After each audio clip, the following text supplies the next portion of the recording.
Hello everyone, in today's video we're going to be talking about the Xbox Games Showcase 2026 that happened just a little bit ago, and we're not going to be talking about the whole thing, we're going to talk about the things that I think are the most interesting. So if you like this type of videos, please subscribe to the channel if you haven't already. We do these types of videos on Mondays, so come to the channel on Monday. Like, comment, all that good stuff. Let me know what you guys want to see in the future as well. If you want to support super directly, please go to Poggers.shop, link in the description. You can use code TechnoJelly for 10% off of any of their products on the store. So let's start with the fact that Xbox really needed a win, but this is the first actual showcase with the new CEO. Xbox has been kind of in the dust recently when it comes to basically everything when it comes to gaming. The only thing they have going for it is the Xbox Game Pass, which I've talked about before, basically, where it is like a really good deal. And it got a better deal because it finally went down in price after they took away COD. So everyone was really hoping that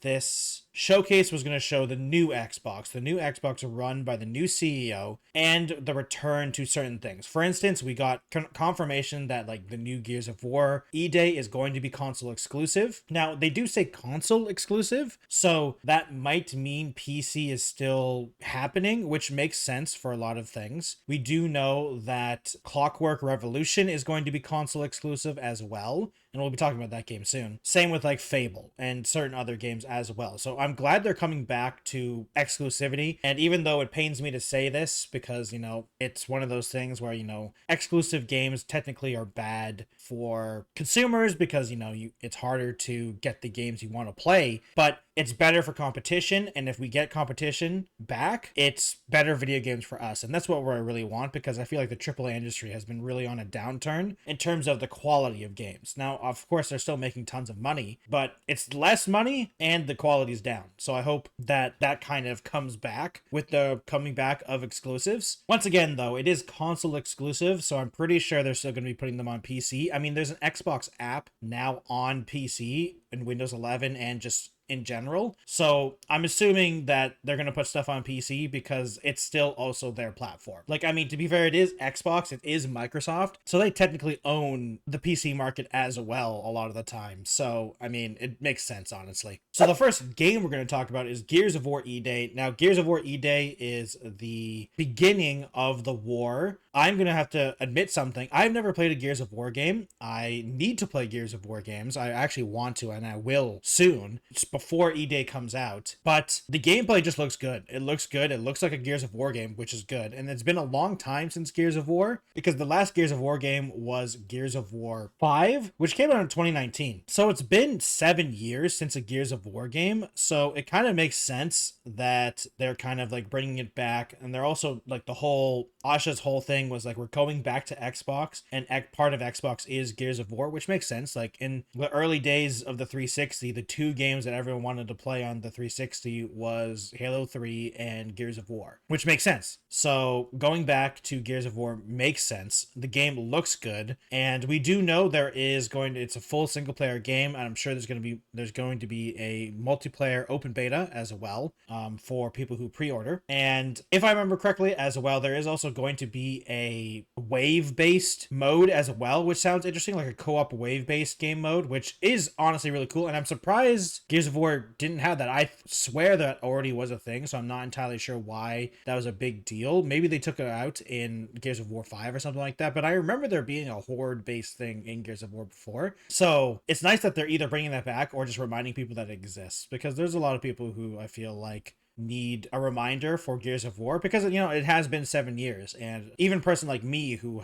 played a lot of Xbox games wasn't really a Gears of War player. So I'm definitely gonna have to play the series, at least Gears of War 1, 2, and 3, and figure out what I've missed, and then hopefully Gears of War E-Day, and is coming out on Game Pass as well. So it's going to be, I don't even have to buy it because I have Game Pass, which is nice. The next game we're going to be talking about, of course, has to be Halo Campaign Evolved. It looks great. They teased tease the new missions with Sergeant Johnson, which is great because they are adding some things to the remake. Now, this is the Halo game that's coming to PlayStation, which is weird, I do have to say, but this was a decision made way long before Asha was CEO. So I assume she can't just say no to that because, I mean, it's probably already done. It's probably already like dealt with and the stuff is already done. So you might as well bring it out anyway because, you know, then it's just a loss. So that's going to be interesting. I'm curious how well this is going to be received by the Halo community. The Halo community are really weird sometimes because I feel like the community is positive and negative at the exact same time with basically anything that's ever said. Now, I am part of the camp that I think 343 or now Halo Studios have failed in making a good Halo game. I don't think they've ever truly made a good Halo game. I think they've made decent video games, but none of the Halo games since they took over, I think, have ever been as good as the older Halo games. And I'm not even like a huge Halo fanboy. So, because like I really enjoyed Halo Infinite, but like Halo Infinite was just a failure of a project in my opinion because it was a live service game with no live service, barely had any updates. Like it could barely keep my attention when it comes to like the update stuff. Because like if I wanted to play Halo multiplayer, I would just play Halo multiplayer. But like when you say that it's a live service game, there's an expectation for it. So hopefully Campaign Evolved is like a start of a redemption arc for the now named Halo Studios, hopefully. And if this is a disaster, then I really truly hope Xbox gives the Halo IP to a different studio to make the next big Halo game or like something, because Halo needs to become bigger again, because Halo hasn't been that big of a deal since it feels like forever. Like Halo Infinite did make a splash, but it wasn't nearly as big of a splash as they probably wanted, and it basically has zero, like, I mean, the game barely has a player base on Xbox. Like, I feel Xbox numbers and Steam numbers and all that stuff, like, you can argue whether or not that's good numbers or anything like that, but like the Master Chief Collection has more players. And most people, when they talk about Halo, they're talking about Halo 1 to 3, ODST, and Reach. Not a lot of people talk about Halo 4 and 5. So, other than the fact that they don't like them. So, I really hope that it does something for the community. It being on PlayStation will be kind of cool. It's going to be on Game Pass as well. So, I mean, that's nice as well. Once again, I don't have to buy it because I have a Game Pass. So, overall, it's going to be hopefully a good game. And people have played it and like thought it looked good, but it's going to be interesting to see how well the game actually performs. The next game I want to talk about actually is the Clockwork Revolution game, the new game from inXile Entertainment. And I mean, this game just looks awesome. It's unfortunately that it's going to be 2027.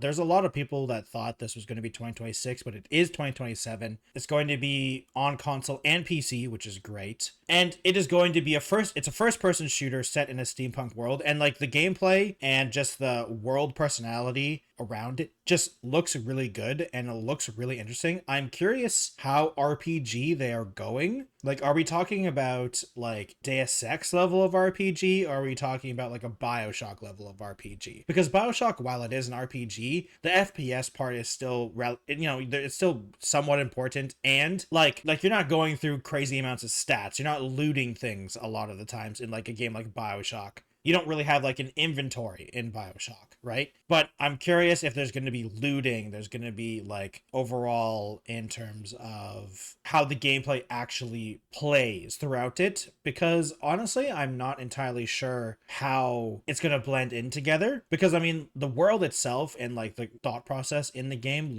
sounds very interesting, but it's going to be one of those things where it was supposed to come out this year. It's being delayed until 2027, which is unfortunate, but also probably a case of because they thought the new Xbox was coming out soon, but now it's probably not. So it's not as big of a deal. But overall, I really hope that it brings out the best in the genres that it's going for. Because like if they go too hard on the RPG, I'm worried that it's not going to be too interesting to the FPS crowd. And if it's too much of an FPS, then the RPG crowd is going to be disappointed. And the reason I'm talking about that is because of the Outer Worlds 2. The Outer Worlds 2 is an amazing game, but it basically just didn't sell that very well. Like the Outer Worlds, I think is by Obsidian is honestly one of my favorite RPG series, like first person RPG series of recent memory, of like newer ones. But the problem is they just didn't sell very well. And like it's because like they were probably too much RPG, or like maybe the world wasn't, like there's a lot of things. So I'm really hoping that they can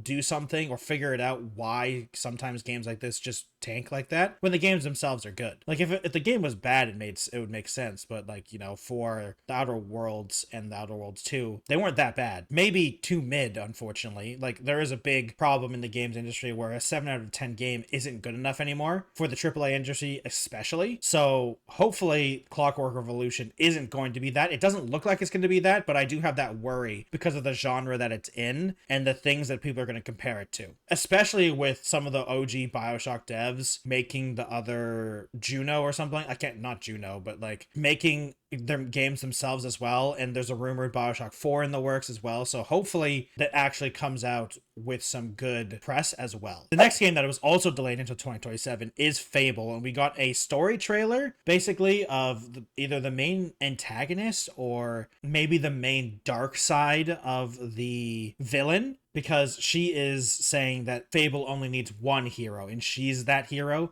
And obviously she's going to be annoying you for the whole game most likely, and it's going to be a whole game cat and mouse thing of you trying to do stuff to stop her basically. And there was some teases of older characters apparently, like Jack of Blades, which unfortunately I've never played the Fable games. I need to do that as well. So hopefully this game, we already knew it was being delayed until 2027. That was announced before this showcase happened, but the gameplay and the story trailer that they gave and the character of Isabel does look good. Everything from Fable, to me as not a diehard Fable fan, looks good, and I can't wait for it. I know there are some people that are somewhat disappointed of the look and stuff like that of this trailer for some reason, and I think those people are either too diehard Fable fans that I just don't think they're ever going to like a new modern day Fable, because it's not going to be the same. It's made by a different company, it's made by different people, it's going to be a different game. And the people that see Fable and just see generic fantasy, because I mean it's hard not to see generic fantasy when you see Fable, but it's not that simple. Like there's a lot of games that look generic fantasy nowadays, unfortunately, but like they're just not. The problem is that on the eye test they do. So hopefully it's not going to be that bad. And the last game I want to talk about is something that's not technically a first party title, but it's going to be a Xbox console exclusive, I think, from what I can tell. But it is going to be the Join Us game, which is basically a cult simulator, which is really funny. It's coming out on Game Pass, which is nice. And it's basically a 1 to 4 player co-op where you manage a cult and you like try to build out a cult, a comedy setting, which is really funny. And I really hope that this game like does well, because I think we just need more funny games. Like games that don't take itself too seriously. I feel like we have a bit of seriousness for some reason in a lot of the AAA games. Maybe because the live service games that we've had over the past couple of years all tried to do like the Marvel Universe type joke stuff, and they all failed super hard. And now they're kind of like reverting back to being serious. And I'm like, we could have both. We could have both, guys. But hopefully that this one is going to do well as well, because it looks really interesting with the trailer. And I really hope that it is going to go far. And the final games that we're going to be talking about is going to be the Metro 2039 gameplay reveal, which honestly, while amazing and it looks great, it does just look like more Metro, which is good. That's exactly what I want. I've enjoyed the Metro games, but it does look like that it is just, you know, more Metro, and everything that is Metro is going to be there for Metro. I am curious how I hope they upgraded the human enemies in Metro, because the human enemies have always been kind of meh. So, I mean, to be fair, the enemies kind of have been always kind of dumb in Metro, so hopefully they figured that out. But it does look just like more Metro, which is good, because I'm glad it's coming out 2027 once again, unfortunately. And the two final games, one is the Persona 4 Revival, which is going to be awesome. It's great to see everyone really super excited. And the Persona 6 teaser trailer. The reason I'm grouping them together, obviously they're the same series, but the teaser trailer, it was literally just a logo. We know literally nothing about the game. It's just like, hey, Persona 6 is coming, and that's it basically. It's a teaser trailer. It was like literally 30 seconds or something like that. And Persona 4 Revival, I know a ton of people are super excited for Persona 4. Some people are saying like it's their favorite. I personally haven't played a Persona game, but I do want to play at least Persona 5. I feel like I should play Persona 5 before I play any other Persona game, because if I remember correctly, they did some quality of life stuff in Persona 5 that doesn't exist in the other games. And so that's probably the one that I should go for in general. I've seen a lot of stuff about Persona, but I just never played the games myself. There's a long list of games that I need to play, especially because of all these showcases as well. I'm like, man, I've gone behind when it comes to video games somehow. And mostly because I played nothing but Minecraft for like 3 years and I couldn't help myself. So that was the Xbox Games Showcase. I hope everyone enjoyed the video today. Please subscribe to the channel if you haven't already. If you really enjoyed, I'd like to go over to my Patreon at patreon.com/technology. Please join the membership as well in there. Have a once a month live stream as well as join the credits if you join the Patreon at patreon.com/technojelly. And remember to use code technojelly at checkout at poggers.shop, linked in the description. You get 10% off of any of their orders. I have a Twitch, Twitter, Instagram, TikTok, Blue Sky, and Threads, all at the Technojelly. Thank you everyone for watching. Click or tap my face for a few more videos, and I'll see you in those videos. Goodbye, everyone.